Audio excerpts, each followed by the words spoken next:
Hello people, welcome to sleepy classes. आज 16 अप्रैल है। Start करते हैं प्री और प्रीलिम रिलेटेड फैक्ट्स के लिए।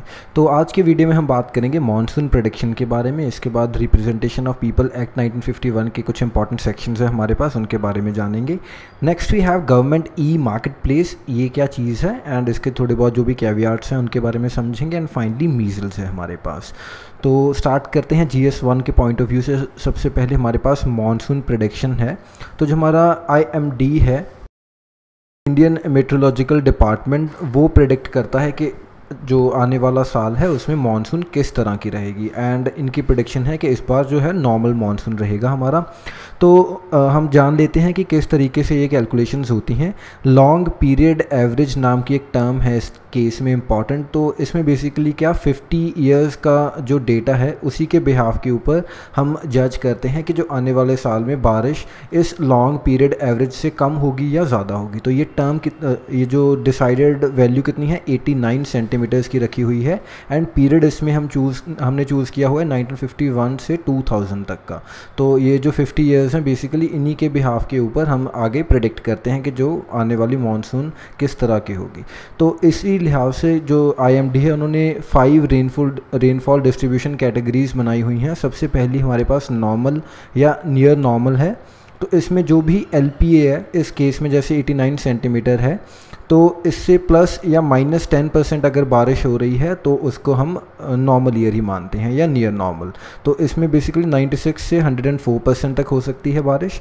इसके बाद हमारे पास बिलो नॉर्मल है जिसमें 10% से कम होती है LPA के बारिश। इसके बाद अबव नॉर्मल में 10 when the actual rainfall is 104 to 110% of LPA। तो अगर 10% से ज़्यादा हो रही है यानी 110 के अराउंड हो रही है। तो डेफिसिट कब मानेंगे, जब 90% से कम हो रही है, एंड एक्सेस जब 110% से ज़्यादा बारिश हो रही है। तो this was something regarding the monsoon predictions. GS2 की तरफ चलते हैं। हमारे पास रिप्रेजेंटेशन ऑफ पीपल्स एक्ट 1951 के कुछ इंपॉर्टेंट सेक्शंस हैं। जैसे सेक्शन 8(4) है जिसको बेसिकली अनकॉन्स्टिट्यूशनल डिक्लेयर कर दिया गया था इन लिली थॉमस केस। तो काफ़ी इंपॉर्टेंट केस भी है ये। तो इस सेक्शन के दौरान जब ये एग्जिस्ट कर रहा था तो इसकी प्रोविज़न क्या थी कि ये अलाउ कर रहा था जो भी इलेक्टेड रिप्रेजेंटेटिव्स हैं, चाहे वो मेंबर ऑफ पार्लियामेंट हैं या member of state legislative assemblies हैं, कि अगर वो कन्विक्टेड हैं किसी क्राइम के तो वो कंटिन्यू कर सकते हैं in office as long as an appeal had been filed within 3 months of the convictions. तो अगर वो कॉन्विक्ट हैं एंड 3 महीने तक का उनके पास टाइम है कि वो अपील कर सकते हैं किसी भी कॉम्पिटेंट कोर्ट में। एंड उसके बाद जब तक जो केस है वो चलता रहेगा, they would be still counted as in office. तो इसी चीज़ के अगेंस्ट एक जो प्ली है वो फाइल की गई थी एंड फाइनली इस प्रोविज़न को स्टक डाउन कर दिया गया। इसके बाद सेक्शन 16 है हमारे पास, बेसिकली जो डिस्क्वालिफिकेशंस के बारे में बताता है for registration in an electoral roll. तो इलेक्टोरल रोल के केस में अगर हम डिस्क्वालिफिकेशंस की बात करें तो क्या क्या ग्राउंड्स हैं। सबसे पहले if a person is not a citizen of India तो भी वो डिस्क्वालिफाइड है। इसके बाद अगर वो अनसाउंड माइंड के हैं या stands so declared by a competent court, तो अगर किसी कोर्ट ने उनको अनसाउंड माइंड के डिक्लेयर कर दिया है तो भी वो डिस्क्वालिफाइड है। एंड फाइनली अगर कोई ऐसी प्रोविजंस हैं जो कि करप्ट प्रैक्टिसेस हैं जिनको वो जो फॉलो कर रहे थे ड्यूरिंग द इलेक्शन, तो इस केस में भी ही और she is liable to be disqualified. इसके बाद एक और इम्पॉर्टेंट सेक्शन जो हमारे पास है सेक्शन 29A, जो कि डील करता है with the registration of political parties. तो जो भी पॉलिटिकल पार्टीज़ हैं वो इसी सेक्शन के अंडर रजिस्टर होती हैं रिप्रेजेंटेशन ऑफ पीपल एक्ट 1951 के। तो जो भी पार्टी सीक कर रही है जो रजिस्ट्रेशन, तो वो एप्लीकेशन दे सकती है to the election commission within a period of 30 days following the date of its formation. तो ये टाइम पीरियड है रजिस्टर करवाने का। इसके बाद हमारे पास सेक्शन 62 है which is regarding right to vote. तो इस सेक्शन में इंपॉर्टेंट चीज़ क्या है जानने के लिए कि अगर कोई person is behind bars, prison में है, वो इधर under a sentence of imprisonment या फिर ट्रांसपोर्टेशन या फिर लॉफुल कस्टडी में है ऑफ द पुलिस, तो वो वोट नहीं कर सकते। तो इस चीज़ को ध्यान में रखना है आपको। एंड फाइनली सेक्शन 123 है हमारे पास which lists out the corrupt practices, जैसे ब्राइबरी है या जो वेरियस करप्ट प्रैक्टिसेस हैं, तो वो यहाँ पर लिस्टेड हैं। And these become the liable grounds for disqualification, जो हमने यहाँ पर बात की है सेक्शन 16 के अंडर। ठीक है जी, आगे बढ़ते हैं, सेक्शन GS3 के तरफ चलते हैं। तो यहाँ पर गवर्नमेंट ई मार्केट प्लेस है।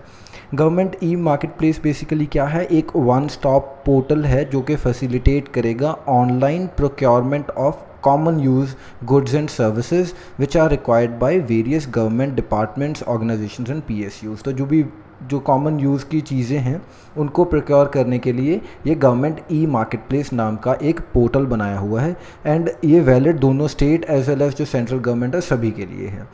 तो इसकी एम क्या है, ट्रांसपेरेंसी, एफिशिएंसी एंड स्पीड को बढ़ाना इन अवर पब्लिक प्रोक्योरमेंट, एंड ये हमें टूल्स प्रोवाइड कर रहा है of E bidding, reverse e auction. तो जैसे आपने ऑक्शन देखा होगा कि जो चीज़ कोई बेचनी है उसके लिए various people they keep on bidding, तो इसमें रिवर्स ऑक्शन में क्या होता है कि जो गुड्स के सेलर हैं या सर्विसेज के सेलर हैं वो आपस में कॉम्पीट कर रहे हैं, अदरवाइज नॉर्मल ऑक्शन में जो बायर्स हैं वो कॉम्पीट करते हैं।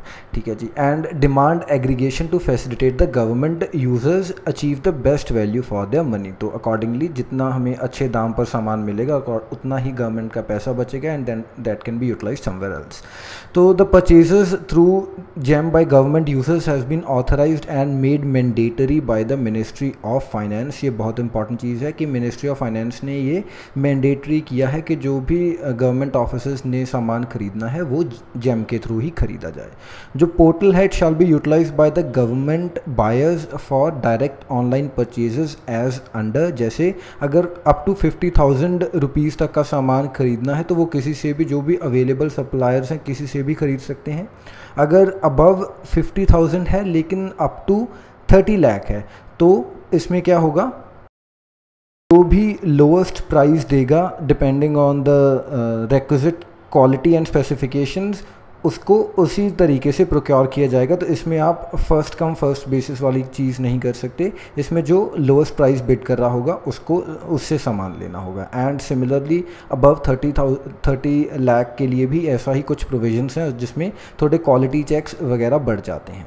ठीक है जी, एंड इसके बाद है the seller on GeM will be the original equipment manufacturers and their authorised channel partners. तो इसमें ओरिजिनल इक्विपमेंट मैन्युफैक्चरर्स या उनके जो भी ऑथराइज्ड आगे लोग हैं वही सामान बेच सकते हैं। एंड अगर हम स्टेट्स की बात करें तो Uttar Pradesh is the biggest user of GeM followed by Madhya Pradesh and finally Maharashtra. ठीक है जी, आगे बढ़ते हैं, मीज़ल्स की बात करते हैं। तो ये हाईली इन्फेक्शियस वायरल इलनेस है that can lead to health complications, जैसे including the infections of lungs and brain. तो इससे एंसेफेलाइटिस भी हो जाता है जिसको ब्रेन इन्फ्लेमेशन बोलते हैं, ब्रेन सूज जाता है। So it is one of the most contagious viruses and causes diseases of the respiratory system and causes fever, distinct rash on the body। तो ये कुछ इसके जो इफ़ेक्ट्स हम बोल सकते हैं, रेस्पिरेटरी सिस्टम के साथ साथ ये फीवर भी कॉज कर सकता है एंड रैशेस हो जाते हैं बॉडी पर। ट्रांसमिट कैसे होता है, ड्रॉपलेट इन्फेक्शन के थ्रू होता है, जैसे कफिंग है, स्नीजिंग है। एंड इनफैक्ट अगर किसी पर्सन ने सपोजिटली कफ किया किसी जगह पर and some healthy person touches that place and अगर अपने सपोजिटली उन्होंने कहीं मुंह पर हाथ लगा लिया उसको, तो ऐसे भी फैल सकता है। तो काफ़ी ज़्यादा इसका रेट है ऐसे ट्रांसमिट होने का। एंड दो टाइप ऑफ मीज़ल्स हैं, एक तो जो हमारा मीज़ल्स वाला मीज़ल है, तो measle in the standard form, तो जिसको रूबेओला वायरस कॉज करता है, एंड दूसरा है हमारे पास रूबेला या फिर जर्मन मीज़ल्स, तो इसको रूबेला वायरस कॉज करता है। ठीक है जी, and Ukraine, Madagascar and India, these are the worst affected countries by this disease measles. And अगर आप WHO की रिपोर्ट देखें जो आज के न्यूज़पेपर में आई है, तो 300% से जो है वो नंबर बढ़ गया है 2019 के, अगर हम बात करें डेटा की, तो इतनी ज़्यादा जो इंसिडेंट्स हैं वो बढ़ गए हैं मीज़ल्स के। And the UN says that the disease is entirely preventable. तो हमारे पास राइट वैक्सीन्स हैं इसकी, जैसे measles, mumps and rubella MMR vaccine है जो इसको क्योर करती है। तो ऐसा नहीं कि ये डिज़ीज़ प्रिवेंटेबल नहीं है, लेकिन जो अगर हम इम्यूनाइजेशन की बात करें तो UN का कहना है कि इम्यूनाइजेशन है स्टॉल्ड एट 85%, तो वो आगे नहीं बढ़ा पा रहे। ऑल्दो जो हम अगर आउटब्रेक्स को प्रिवेंट करना है तो 95% जो इम्यूनाइजेशन की कवरेज होनी चाहिए, ग्लोबल कवरेज, लेकिन रूबेला के मीज़ल्स के केस में it has stopped at 85% only. So that is all, thank you for watching, मिलते हैं कल, बाय बाय।